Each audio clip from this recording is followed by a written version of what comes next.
नमस्कार। About India channel में मैं अनिल केसी आपका स्वागत करता हूं।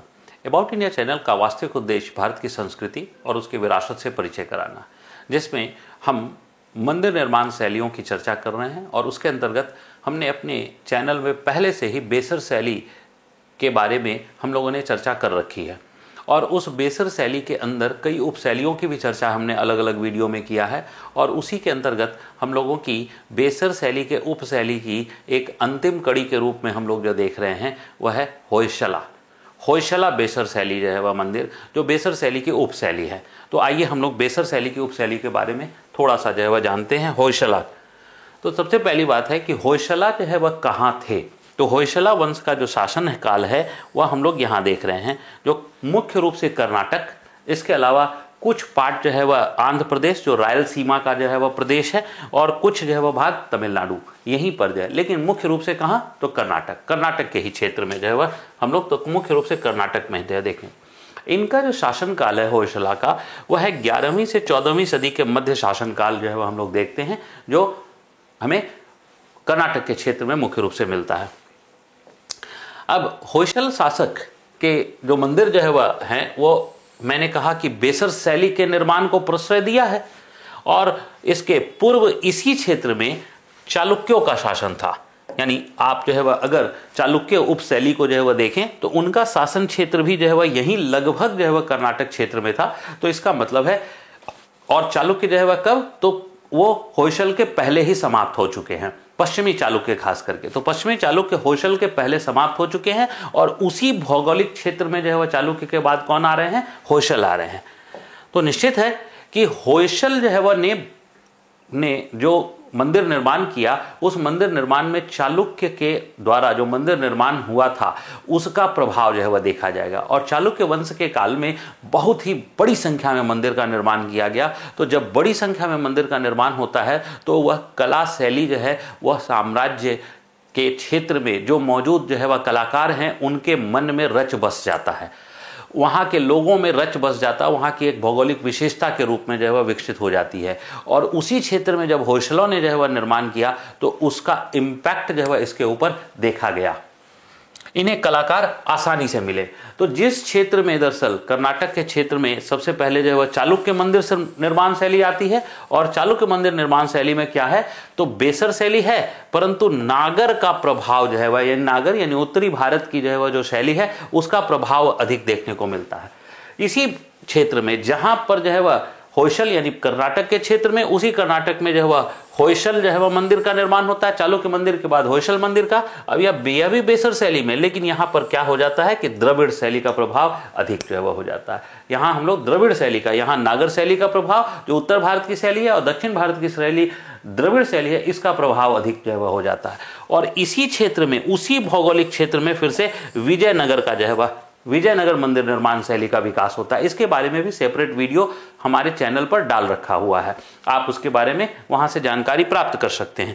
तो विजयनगर जो शैली है यह पूर्णतः द्रविड़ शैली का मंदिर, इसका मतलब है कर्नाटक के क्षेत्र में दरअसल 6ठी सदी के आसपास से जो मंदिर निर्माण शैली जो है वह प्रारंभ होती है, वह 16वीं सदी तक जो विजयनगर साम्राज्य है उस समय तक मंदिर निर्माण जो है वह चलते, यानी लगभग 1100 सालों तक कर्नाटक के क्षेत्र में मंदिर निर्माण होते रहे।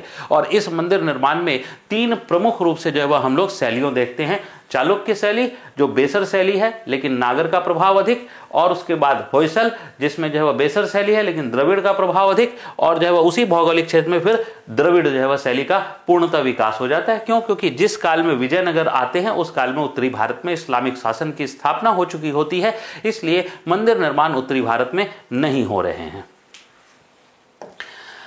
अब जो है वह देखिए, बेसर शैली के अंतर्गत होते हुए मैंने कहा आर्यन प्रभाव लगभग नगण्य, यानी उत्तरी भारत का प्रभाव जो है वह लगभग नगण्य, और चालुक्यों के तरीके से भी कर्नाटक द्रविड़ शैली जो है वह का उपनाम दिया गया है। यानी इसे हम लोग जैसे चालुक्य शैली को कर्नाटक द्रविड़ शैली कहते हैं, होयसल के भी मंदिरों को भी हम लोग कर्नाटका द्रविड़ शैली के मंदिर के निर्माण के रूप में हम लोग उपशैली के रूप में जानते हैं।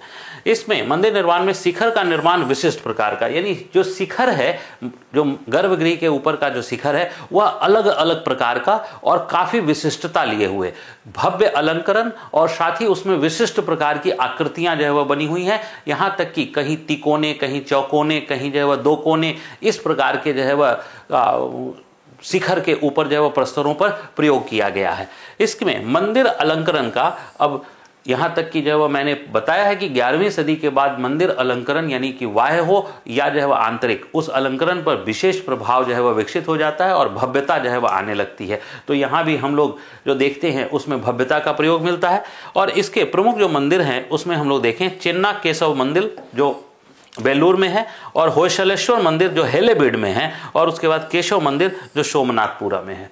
तो इन मंदिरों के बारे में हम लोग थोड़ा पिक्चरों से भी जो है वह जानने का प्रयास करेंगे। तो ये जो है वह होयसला का जो एम्बलम था यानी राष्ट्रीय चिन्ह वो यहाँ पर है, और यह भी मंदिर से ही जो है वह लिया हुआ है।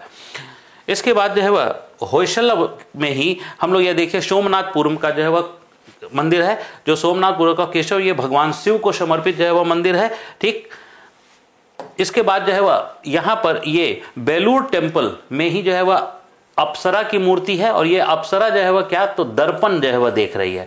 यानी इसका मतलब समाज में इससे पता चलता है न सिर्फ दर्पण बनाए जाते थे बल्कि दर्पण का प्रयोग भी किया जाता था, और बड़ी संख्या में किया जाता होगा, तभी कलाकार इसे बड़ी सरलता से जो है वह मंदिर निर्माण शैली में उसे उकेर देता है। इसके बाद जो है वह हम लोग देखें तो ये जो अकन्ना बसाड़ी जो है वह मंदिर है जो श्रवणबेलगोला में है यह मंदिर। तो अब मंदिर का जो शिखर है या वाय शिखर, अब मैंने बताया था कि सब अलग अलग प्रकार की विशेषता है।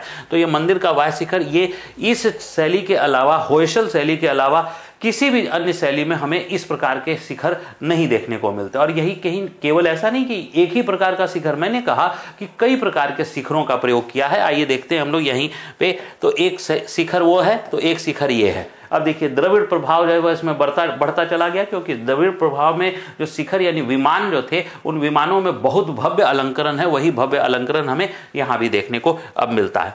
इसके बाद देखिए यह एक फिर से अलग प्रकार का, यह जो है वह असाकिरे जो क्षेत्र है कर्नाटक में, वहीं पर जो है वह ईश्वरा टेम्पल है, उसी का जो है वह ये एक शिखर जो है वह बनाया गया। तो यह भी शिखर अलग है। इसके पहले का ये जो शिखर था ये अलग स्टाइल का शिखर, और ये जो है वह शिखर एक अलग स्टाइल का शिखर, यानी सारे शिखर जो है वह अलग अलग जो है वह शैली में जो है वह बन रहे हैं।